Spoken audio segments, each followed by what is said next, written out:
Good morning, students. In yesterday's lecture, we discussed about two cases of Lagrangian formation. First was linear harmonic oscillator, and second one was simple pendulum. The third one was left, which was Atwood's machine. So today we will discuss that. तो जो third case है आपका that is Atwood's machine. पहली बात तो आपको पता हो कि Atwood's machine होता क्या है. ठीक है, देखो, मान लो आपके पास एक पुली है, यहाँ बना देते हैं, एक पुली है, दिस इज द पुली, ठीक है, और इसके ऊपर एक स्ट्रिंग से आपने दो मास अटैच कर रखे हैं, ठीक है, here is the first mass and here is the second mass, ठीक है, और दो मासेस हैं, एक m1, इसको मान लेते हैं हम m1, इसको मान लेते हैं m2, ओके, ठीक है, और ये आपके पास पुली है, और ये कैसी है, फ्रिक्शनलेस पुली है, फ्रिक्शनलेस, ठीक है, और फ्रिक्शनलेस पुली है जिसकी रेडियस मान लो कि हमने मान ली है ए रेडियस है इस पुली की, ओके, और ये जो आपका स्ट्रिंग है जिससे कनेक्टेड है ये दोनों mass, that is the flexible, okay, और इस पूरे स्ट्रिंग की जो लेंथ है वो आपने मान ली है एल, जो स्ट्रिंग की लेंथ है वो आपने मान ली है एल। अगर आप डिफाइन करना चाहो एटवुड्स मशीन को तो आप कैसे डिफाइन करते हो, Atwood's machine is a holonomic conservative system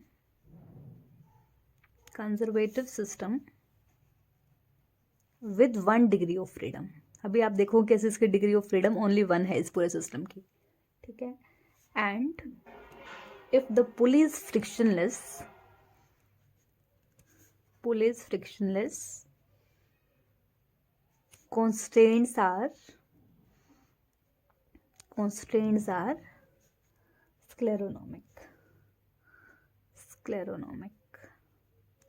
constraints क्या होते थे आपने पढ़ा था तब, जो टाइम इंडिपेंडेंट होते हैं, ठीक है, इसने ये बोला कि अगर आपकी जो पुली है वो फ्रिक्शनलेस है तो जो आपकी कंस्ट्रेंट्स होंगे वो भी टाइम इंडिपेंडेंट होंगे, ठीक है, और इस एटवुड्स मशीन की डिग्री ऑफ फ्रीडम ओनली 1 होती है, ठीक है। तो स्टार्ट करते हैं। इसका आपको क्या है, क्वेश्चन किस तरह से आएगा कि एटवुड्स मशीन की आपको इक्वेशन ऑफ मोशन एंड लैग्रैंजियन जो है फॉर्म करना है, ठीक है, तो कैसे करेंगे देखो, फर्स्ट ऑफ ऑल तो आपको एल आपको पता है किसके इक्वल होता है, L is equal to difference of kinetic energy and difference मतलब and potential energy T minus V, ठीक है, तो आपको टी चाहिए है और वी चाहिए इस पूरे सिस्टम का, ठीक है। इस पोजिशन को मान लो रेफरेंस पोजिशन जो सेंटर वाली है, यहाँ से मैंने ये मान लिया कि जो फर्स्ट वाला मास है m1 वाला मास वो x1 डिस्टेंस पे है, ठीक है, यहाँ से यहाँ तक का, ठीक है, और जो सेकंड वाला मास है that is eight x2 distance,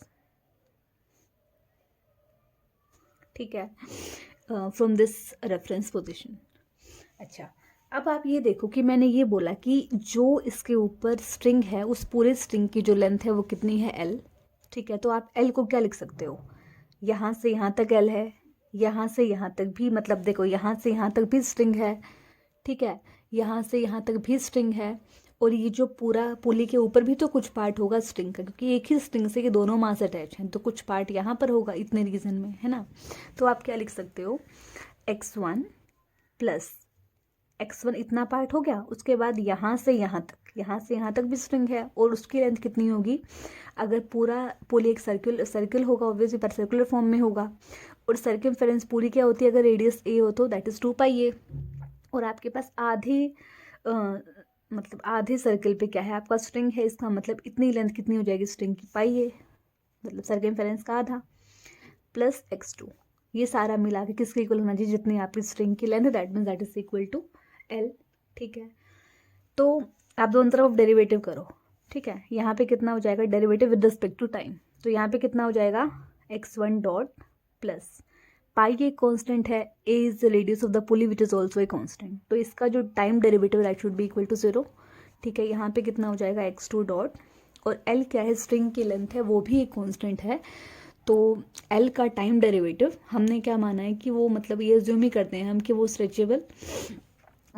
stretchable नहीं होता है, मतलब जब ये मास यहाँ पे लटक रहे हैं तो उस टाइम पे वो स्ट्रेच नहीं होगा, ऐसा हम स्ट्रिंग एज्यूम करते हैं। अगर वो स्ट्रेच नहीं होगा मतलब जो लेंथ है उस पूरी स्ट्रिंग की वो कांस्टेंट रहेगी, इसका मतलब एल का टाइम डेरिवेटिव भी क्या होगा, 0 होगा।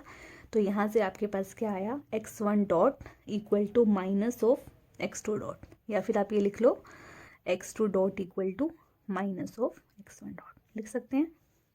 ठीक है, तो इस रिजल्ट को हम आगे यूज़ करने वाले हैं।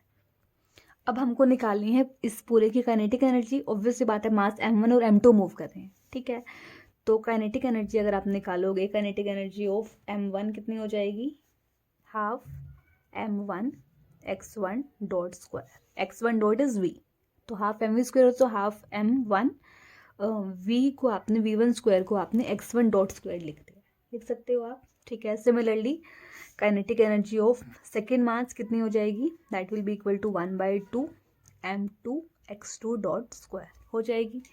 ठीक है, तो टोटल काइनेटिक एनर्जी सिस्टम की कितनी हो जाएगी, पूरे सिस्टम की अगर मैं बात करूँ, ठीक है, हो जाएगी half m1 x1 dot square plus half m2 x2 dot square. ठीक है, और पीछे आपने क्या प्रूव किया है कि x2 dot equal to minus of x1 dot, इस चीज़ को आप यहाँ पे यूज़ कर सकते हो। इसको अगर आप 1 मान लो तो यहाँ पर लिख सकते हो using equation 1/2 m1 x1 dot square plus 1/2 m2 x2 की जगह माइनस ऑफ x1 रखा, बट यहाँ पर स्क्वायर है तो माइनस का स्क्वायर इज प्लस, तो यहाँ पर भी x1 डॉट स्क्वायर आ जाएगा। तो कितना बचा, 1/2 m1 प्लस m2 और साथ में आया x1 डॉट स्क्वायर। ठीक है, t निकल गया है, अब क्या बचा, v निकालना है। ठीक है, ठीक है, अब इस पॉइंट को कुछ भी मान लो आपने m मान लिया है। तो देखो, जब भी आप पोटेंशियल एनर्जी निकालते हो तो आपको हमेशा एक रेफरेंस लेवल मानना पड़ेगा जहाँ पर आपकी v 0 है। ठीक है, फिर आपको देखना पड़ेगा कि वहाँ से आप मतलब कितनी वर्टिकल हाइट पे आप जा रहे हो ताकि आप v की वैल्यू निकाल सको। ठीक है, तो यहाँ पे आपने इस m से कोई रेफरेंस प्लेन आपने मान लिया है जहाँ पर आपकी v 0 है। ठीक है, यहाँ पर v 0 है, अगर इससे ऊपर जाते तो वर्टिकल हाइट में mg उतना h जोड़ देते, mgh कर देते। ठीक है, अब इस रेफरेंस लेवल पे v 0 है। ठीक है, इससे हम नीचे आ रहे हैं। ठीक है, मतलब माइनस mgh होगा।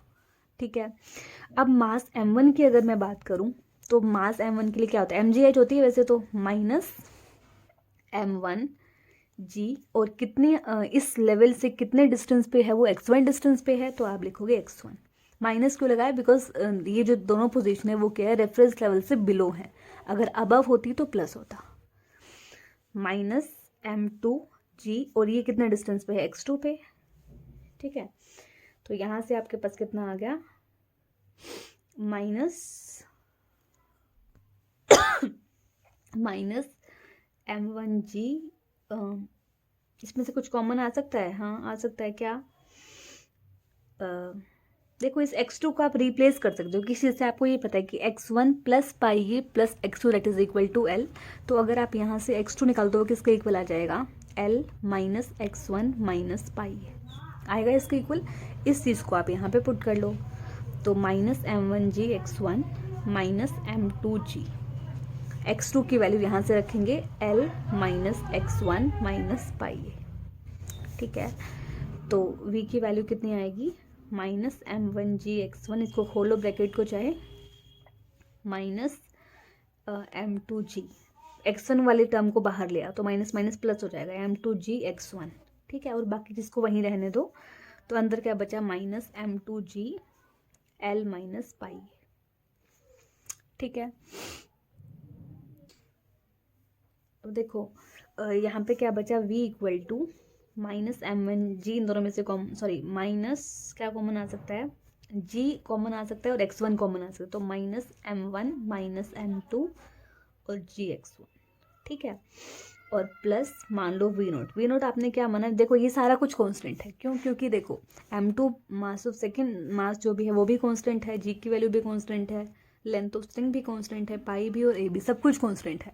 ठीक है, तो इस कांस्टेंट को आपने, इस पूरे कांस्टेंट को आपने v से डिनोट कर दे, v नोट से डिनोट कर दे, v naught equal to minus m2g l minus pi, it is a constant है।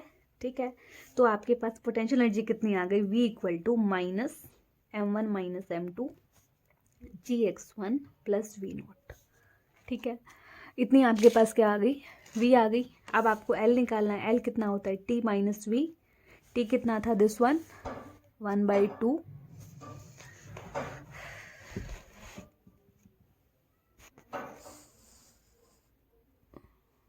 1/2 m1 plus m2 x1 dot square और माइनस v, एक माइनस है एक माइनस यहाँ, तो ये हो जाएगा plus m1 minus m2 gx1 plus v0।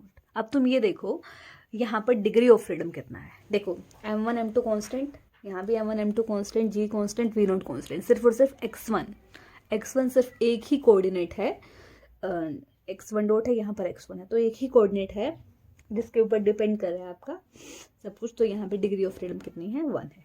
ठीक है, अच्छा तो L निकल आया। अब आपको क्या निकालना होता है, इक्वेशंस ऑफ मोशन। ठीक है, तो आपको वैसे तो होती क्या है, देखो होती क्या है, d/dt of del L by del Q के dot minus del L by del Q के दैट इज इक्वल टू 0। ठीक है, बट यहाँ पर आपका जनरलाइज्ड कोऑर्डिनेट है कि क्यू के की जगह आपके पास क्या है, आपके पास x1 है, सिर्फ x1 वेरी कर रहा है। ठीक है, तो यहाँ पर आप क्या लिख सकते हो in terms of x1, d/dt del L by del x1 dot minus del L by del x1 that is equal to 0 लिख सकते हो। मतलब इसका आपको क्या क्या चाहिए, एक तो चाहिए del L by del x1 dot, मतलब इस L का partial derivative with respect to x1 dot कितना हो जाएगा। यहाँ पर कोई x1 डॉट नहीं है, यहाँ पर कोई x1 डॉट नहीं, तो हाई कांस्टेंट।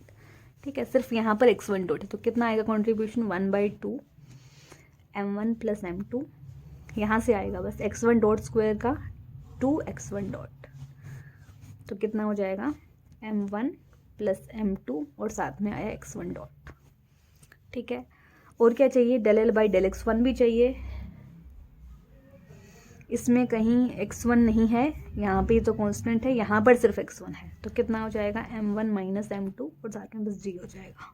ठीक है, इन दोनों वैल्यूज़ को यहाँ पे पुट करो, तो d/dt of m1 plus m2 x1 dot this minus m1 minus m2 into g that is equal to 0।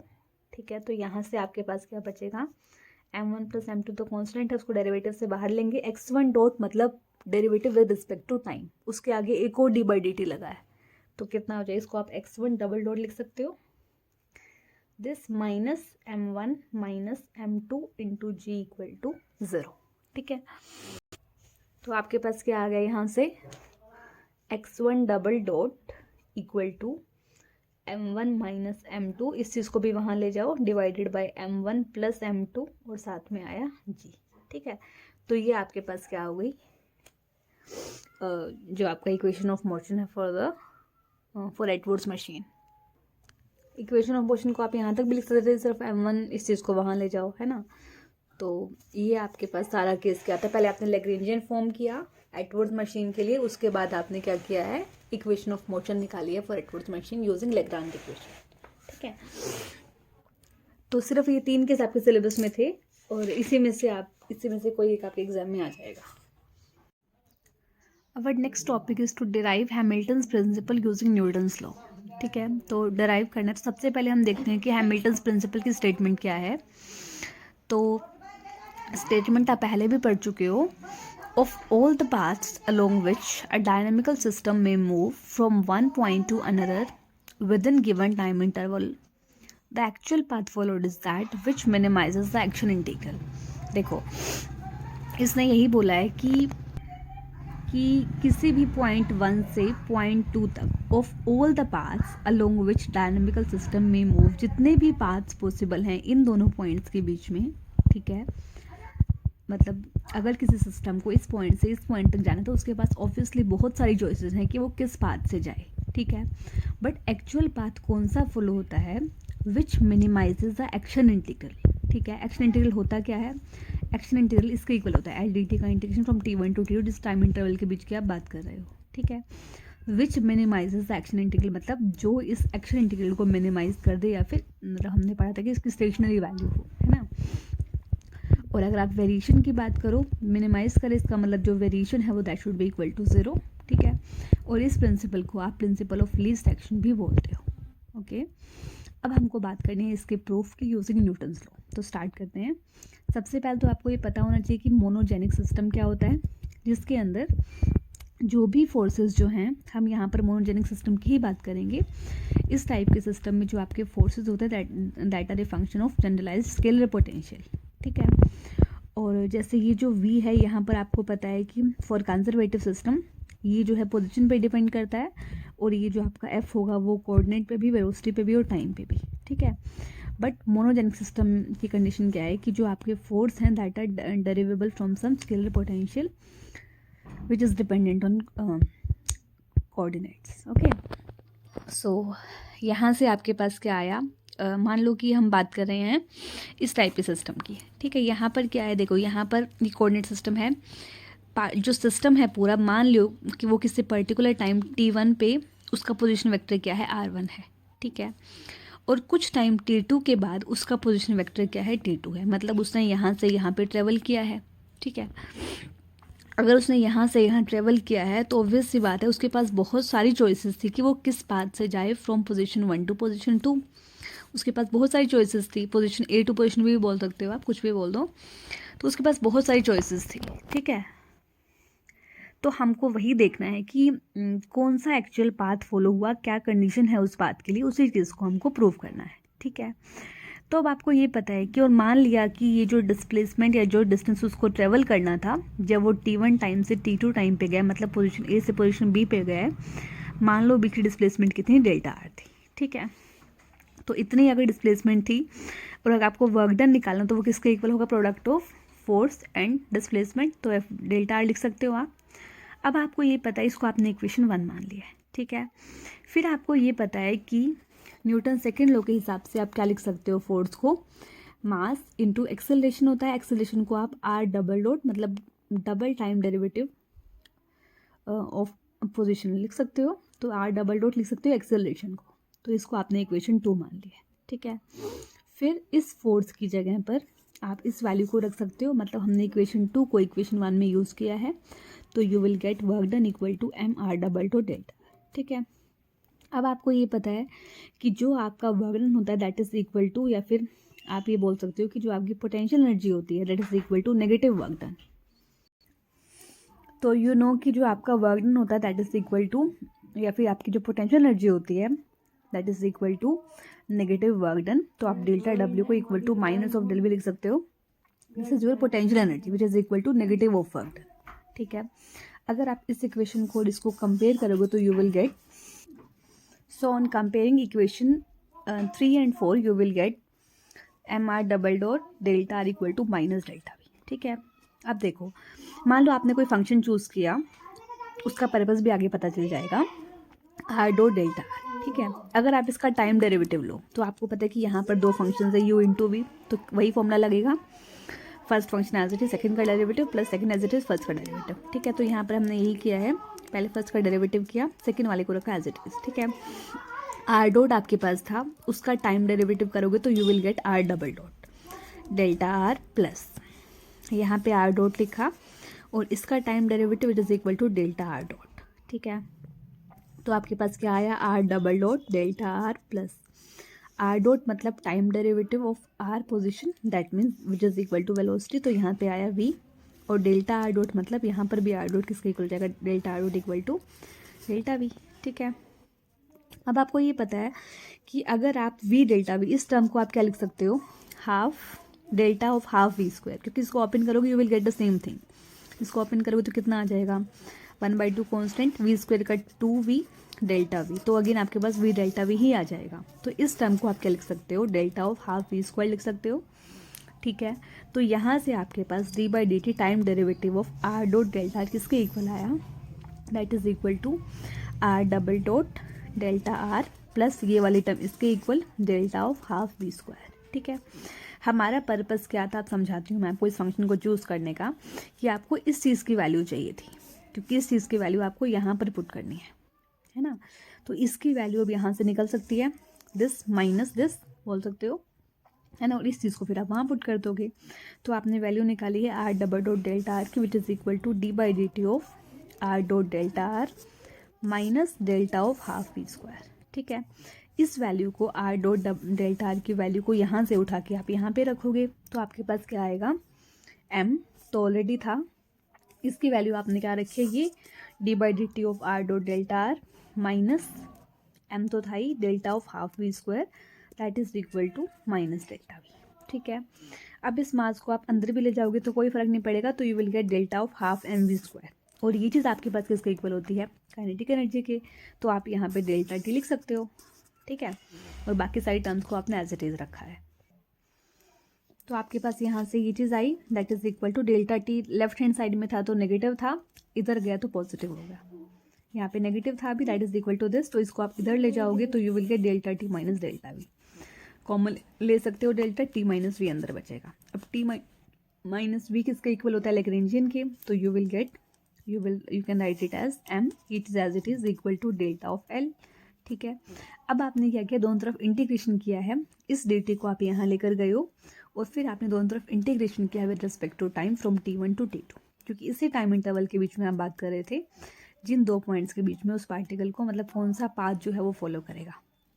ठीक, क्योंकि आपने ये माना था कि t1 टाइम पे वो r1 पोजीशन वेक्टर है उसका, t2 टाइम पे r2 है, तो बीच में जब r1 से r2 तक गया तो उसने कौन सा पाथ फॉलो किया, तो वो जो बात आप कर रहे थे वो दो टाइम इंटरवल t1 और t2 के बीच में ही कर रहे थे, तो यहाँ पर आप इंटीग्रेशन करोगे with from t1 to t2, तो यहाँ पर दिस और यहाँ पर दिस। ठीक है, तो यहाँ पर डेरिवेटिव भी है और इंटीग्रेशन भी है, तो सिर्फ आपके पास ये चीज़ बच जाएगी, कट पिट के दोनों मतलब एक दूसरे को वो करेगा इफेक्ट कैंसिल आउट करेंगे, तो will get only are dot delta are, इसमें आपको लिमिट पुट करनी है फ्रॉम t1 टू t2 और आर एच आपने एज इट इज रखा है। ठीक है, अब डेल्टा आर t1 पे और डेल्टा आर t2 पे वो हमेशा जीरो के इक्वल होता है, क्यों, क्योंकि देखो वो एक तरह से डिस्प्लेसमेंट ही है ना, अभी आपने देखा कि डेल्टा आर डिस्प्लेसमेंट ही तो है, तो एंड पॉइंट्स पे तो डिस्प्लेसमेंट नहीं है, कोई भी वेरिएशन मतलब वेरिएशन है, वेरिएशन एंड पॉइंट पे तो कुछ भी नहीं हो रहा यहाँ पे और यहाँ पे, क्योंकि आप इन दोनों के बीच की बात कर रहे हो, तो डेल्टा आर की वैल्यू एट पॉइंट t1 और at point two that is equal to 0। ठीक है, तो अपर लिमिट भी 0, लोअर लिमिट भी 0, तो लेफ्ट हैंड साइड पूरी 0, तो you will get delta L D T equal to 0, तो यहाँ से आपके पास क्या आ गया, delta of L D T from t1 to t2 that is equal to 0। यही आपको प्रूव करना था कि जो पाथ एक्चुअली फॉलो होगा उसके लिए ये वाली कंडीशन सेटिस्फाई होगी, यानी कि जो आपका एक्शन इंटीग्रल है, यानी कि ये वाली चीज़, ठीक है, इट विल बी मिनिमाइज्ड, तो इसका जो वेरिएशन है that should be equal to 0। ठीक है, तो ये चीज़ आपने प्रूव कर दी है। तो नेक्स्ट आपके पास क्या है, इम्पोर्टेंस ऑफ लैग्रेंजियन फॉर्मेशन। जो आपका लैग्रेंजियन फॉर्मुलेशन है उसका क्या इम्पोर्टेंस है। ठीक है, तो देखो एक आपके पास आती है न्यूटोनियन अप्रोच, जिसके अंदर आप न्यूटन्स लॉ वगैरह पढ़ते हो, मतलब जिसमें क्या आता है, mass into acceleration that is equal to net force applied on a system. ठीक है, और एक आपके पास है लैग्रेंजियन फॉर्मेशन, जिसमें आप लैग्रेंजियन के थ्रू पूरी सिस्टम की इक्वेशन को सॉल्व करते हो। ठीक है, तो आपको ये पता है कि दोनों ही केसेस में, चाहे आप न्यूटोनियन फॉर्मुलेशन की बात करो चाहे आप लैग्रेंजियन वाले फॉर्मुलेशन की बात करो, दोनों ही केसेस में यू विल गेट आपको सेकेंड ऑर्डर डिफरेंशियल इक्वेशन मिलती है। ठीक है, तो बट बात क्या है कि और दोनों को मतलब दोनों इक्वेशंस को जब आप सॉल्व करते हो तो यू विल गेट द मतलब जो आपका सिस्टम है उसके मोशन के बारे में आप स्टडी करते हो उस इक्वेशन को सॉल्व करके, है ना। देखो आपको ये पता है ना कि न्यूटन मैकेनिक्स में तो क्या होता है, मास इनटू एक्सेलरेशन, मतलब एक्सेलरेशन को आप ये चीज़ लिख सकते हो, ठीक है, that is equal to total force applied, है ना, या फिर total force applied equal to आप ऐसे लिख दो मास इनटू एक्सेलरेशन मतलब एक्स डबल डॉट। ठीक है, तो यहाँ पर आपके पास सेकेंड ऑर्डर डिफरेंशियल इक्वेशन है। सिमिलरली यहाँ पर जब आपने लेग्रांज इक्वेशन डिराइव किया तो उसमें भी आपने देखा आपके पास कौन सी टर्म थी, D by D T of del L by del Q के डॉट, तो यहाँ पर भी आपके पास सेकेंड ऑर्डर डिफरेंशियल इक्वेशन है। ठीक है, तो दोनों में ही सेकेंड ऑर्डर डिफरेंशियल इक्वेशंस हैं और जिसको सॉल्व करके आप सिस्टम की मोशन के बारे में कि किस तरह की मोशन उसमें हो रही है उसका आइडिया लगाते हो। तो न्यूटोनियन मैकेनिक्स में आपको ये पता है कि आपने क्या देखा कि net force equal to product of मतलब मास एंड एक्सिलरेशन। ठीक है, तो यहाँ पर आप बेसिकली फोर्सेस के साथ काम कर रहे हो कि कितने जो एक्सटर्नल फोर्स जो सिस्टम पे अप्लाई हो रखे हैं जिसकी वजह से सिस्टम एक्सिलरेट हो रहा है। ठीक है, और लैग्रेंजियन फॉर्मेशन में आपको पता है कि लैग्रेंजियन किसके इक्वल होता है, लैग्रेंजियन इक्वल टू T-V होता है। मतलब आप किस किस के साथ डील करते हो, काइनेटिक एनर्जी के साथ और पोटेंशियल एनर्जी के साथ। और यहाँ पे आप फोर्सेस की बात कर रहे थे, कितने नेट एक्सटर्नल फोर्स लग रहे हैं उसकी बात कर रहे थे। और यहाँ पर क्या है, फोर्सेस का डायरेक्ट कोई भी जिक्र नहीं है, डायरेक्ट कोई भी मतलब उनका जिक्र नहीं है, आप T और V के साथ डील करते हो, ठीक है। और फिर आपको ये भी पता है कि काइनेटिक एनर्जी भी और पोटेंशियल भी दोनों ही यहाँ पे क्या है, स्केलर फंक्शंस हैं, ठीक है। और जब मैं बात करती हूँ न्यूटोनियन मैकेनिक्स की, तो आपको पता है कि जो आपका फोर्स है वो वेक्टर नोटेशन है, वेक्टर फॉर्म में फोर्स एक वेक्टर क्वांटिटी है और ये दोनों स्केलर है, ठीक है। तो ये भी डिफरेंस है इन दोनों में अप्रोचेस में। वैसे तो दोनों अप्रोचेस इक्विवेलेंट ही हैं, बस डिफरेंस क्या है कि सिर्फ अप्रोच में डिफरेंस है ना। और आपको ये भी पता है कि इसमें अगर आप वेक्टर्स के साथ डील करो, इसमें आप स्केलर्स के साथ डील करो, तो आपको ये भी पता है कि वेक्टर क्वांटिटी की बजाय स्केलर के साथ डील करना इजी होता है ना, क्योंकि यहाँ पर आप वेक्टर सम लोगे, मतलब वेक्टर वाले रूल्स फॉलो होंगे, ठीक है। तो स्केलर क्वांटिटीज़ के साथ डील करना इजी होता है as compare to vector notations, vector quantities, ठीक है। तो स्टिल आप मतलब तो इस वजह से भी आप इस अप्रोच को प्रीफर करते हो। और कई बार ऐसा भी होता है कि जो आपकी कुछ प्रॉब्लम ऐसी होती है जिसके अंदर आपको सारे फोर्सेज, जितने भी उस सिस्टम के ऊपर सारे फोर्सेज लग रहे हैं, उन सब के बारे में नॉलेज नहीं होती है, ठीक है। तो उस टाइम पर भी इस न्यूटोनियन अप्रोच को यूज़ करना थोड़ा सा डिफिकल्ट हो जाएगा as compare to this one, क्योंकि इसमें डायरेक्टली फोर्सेस की बात नहीं आई है, इसमें डायरेक्टली फोर्सेस की बात आई है ना, ठीक है। तो यही चीज़ है, इसीलिए क्या है, लैग्रेंजियन अप्रोच को आप कई बार थोड़ा सा ज़्यादा यूज़फुल मानते हो, जहाँ पर आपको जितने भी फोर्सेस लग रहे हैं सिस्टम के ऊपर, उन सब की अगर नॉलेज नहीं है तो, ठीक है। और दूसरा बेनिफिट भी आपने यही पढ़ा कि स्केलर्स के साथ डील करना इजी होता है एज़ कम्पेयर टू वेक्टर्स, तो इसलिए भी ये वाली जो लैग्रेंजियन अप्रोच है दैट इज़ मोर प्रेफरेबल। वैसे ये दोनों अप्रोचेस ही इक्विवेलेंट ही हैं और दोनों आपको मतलब सेम रिजल्ट, तो ऑब्वियसली बात है सेम ही आएगा। सिस्टम की मोशन के बारे में आपको क्या क्या चीज़ें पता चल रही हैं, दोनों में ही आपको इक्वेशंस को सॉल्व करके पता चल जाएगा, ठीक है। सो अभी आपका लास्ट टॉपिक था, तो एक आधा क्वेश्चन आपको और कराऊंगी इस यूनिट का। वैसे थियरी वाइज इस यूनिट का आपकी सारी कंप्लीट हो गई है। I hope it is clear. That is all for today.